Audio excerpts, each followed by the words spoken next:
Welcome back to WWF Attitude here on Retro Wrestling Reviews.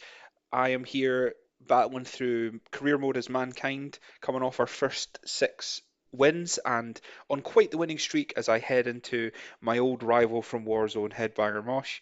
This is Mankind's first TV match on Shotgun Saturday Night after coming off the house show circuit. So we're progressing up, climbing that ladder in the old World Wrestling Federation.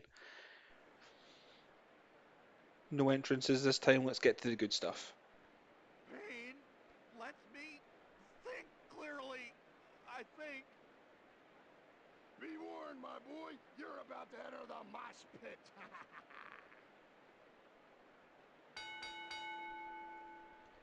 All right, kicking things off. I wouldn't say I'm nervous to fight Mosh again. You know, I've come a long way since I got cocky and lost that match to him a couple of seasons ago as a different character in a different game. So I might be overthinking the whole beef with Headbanger Mosh just a little bit. But I'm taking no prisoners. I refuse to make mistakes. Jeez, Mosh. Shut off the ropes. I don't know if anyone will remember this, but this is a very specific and niche reference. But at the 2000 Royal Rumble, maybe the 2000, no, it was the 2000 Royal Rumble.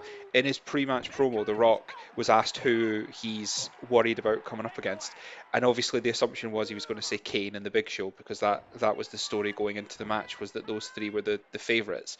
But instead, he said that the two people he was most afraid of was Crash Holly and Headbanger Mosh, which is hilariously insulting to both those men that they are punchlines to The Rock's joke.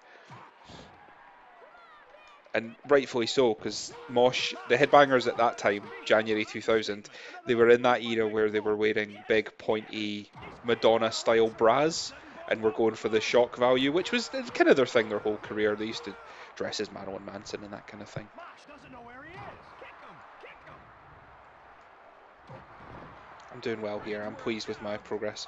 I realise that me saying that has immediately jinxed it, because that's how it usually works. But oh, we're running. What the hell? I don't even know how to change who I'm looking at. Referee. Is he just here to the end now? How do I change who I'm looking at? There we go. I can beat up both headbangers. I hope he doesn't just stay till the end of the match. Can you tell Headbanger and Mosh apart?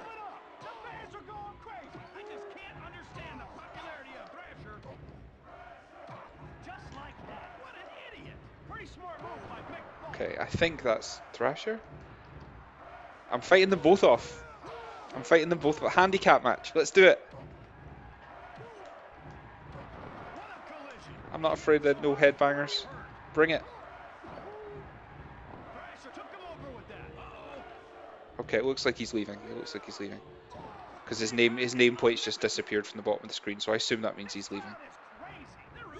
That was wild. I didn't expect that. Let's take this home before he comes back out.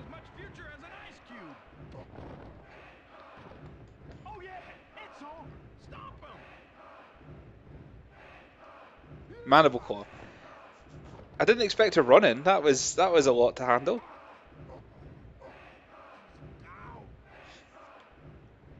Oh, come on, man. I refuse to be made to look silly by these two bald buffoons. Have you met my friend, Mr. Sacco? Because the thing is, like, I handled that with aplomb. I think you'll all agree. I'm gonna sing my own praises a little bit here. I fought them both off with expertise. I'm trying desperately to hit to lock the mandible claw in again, or hit the double arm DDT. I'm positive I'm pressing the right buttons. Yeah, double arm DDT, left, right, down, triangle. That is definitely what I'm pressing. Oh, I thought he was going to go for a pin, but really, my health is so high, there was no chance of it being 3. Thrasher's interference has saved him. It didn't really. It was more just that I walked in the mandible claw and then he had no problem getting out of it. This is no I think that pile prize driver for will the just end it. short Pile end. driver's a good way to finish. He did use the pile driver for many years, not so much as a finishing move, but certainly as a trademark move. Alright, with blood pouring out of my pocket. I might turn the blood off just because it looks a little bit silly, doesn't it? It looks like a red pen has burst in his shirt pocket. It's very silly. You know, human beings don't bleed from there, not without a wound. Well, despite Thrasher's best efforts, I motored through Mosh, and now I'm back on the house show circuit against someone's boy, I'm sure, Brian Christopher.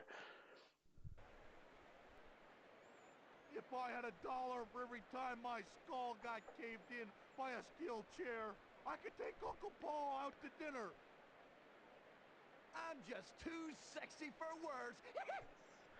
Mankind mentioning Uncle Paul would put the time he recorded his audio for this game around summer of 1998 because that was when he was a tag team with Kane and would call Paul Bearer Uncle Paul. So that's interesting because I've mentioned previously in the video that started off the game, and you can see that video on my Reddit channel, Reddit page, and I think there's a link. Yeah, there's a link to it on my website too, retrowrestlingreviews.com. You can see the video there. Most of the clips to my eye, and I am right because I know everything about wrestling. It's one of my worst qualities if you ask my wife, but I know everything, and most of the footage is from like fully loaded 1998. Like a great deal of it is from that pay-per-view specifically. So I think that just tells you I guess when they started development on this game. Schoolboy roll up, that was cool. I'll need to remember I have that move in reserve. Too sexy to see and do. Yeah, so you get a real indication of when they started, like when they started working on the game, and then when they when they finished working on it, because all the clips are from summer 1998, and so was that Mankind's little taunt about Uncle Paul. But then the Big Boss Man is in the game, and his return to the WWF was in October of 1998, and Taka Michinoku was a heel, which that also happened around October 1998 when he teamed up with Kai Tai against Val Venus. And the thing is, like Big Show's not in it, and he debuted in February 1999. So you can piece together when this game was worked on and made and finished and came out, because it came out in the summer of 1999. It was I believe it was like July or August 1999 it was released. So it was very slightly out of date, but not by much. Without even really trying, I've kind of kicked Brian Christopher's ass here, haven't I? I beat Taka without any great difficulty too. Maybe just the light heavyweights seem to be a bit mistreated in this game. Listen to this capacity crowd. Why are they cheering for him? Can I get a witness on that? Good night. Hurry. Get out. I kind of wanted to go for the roll up again there, because now that he's red, that probably would have ended it. But beating this guy with a roll up feels like a disservice. You see me rearing back for the mandible claw there, but he's too quick. These light heavyweights.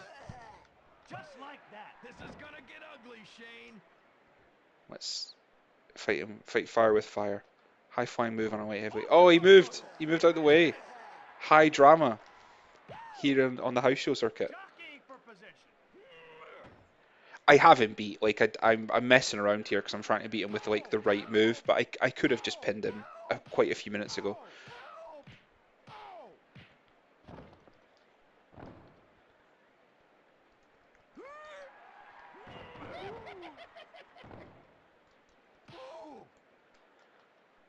He's picking up the pace now. He's just take the beating, man. He's taking control now. This one's over. Look out! That took the wind out of his sails. Okay, this is it. This is the end. If I don't beat him with this mandible claw, I'm just gonna hit a move and pin him because it's enough already. Yeah. Pile driver's fine. That's become my finisher. That's 2 matches in a row I've won with a pile driver. 2, 3. That's fine. I I do want to win with my finishing move as much as possible because that feels more like realistic. But it's also a fairly common thing, or it was a common thing in the Attitude Era for wrestlers to just randomly have a new finishing move for a couple of matches, like winning a match with with Piledriver and then that suddenly not being his finisher anymore.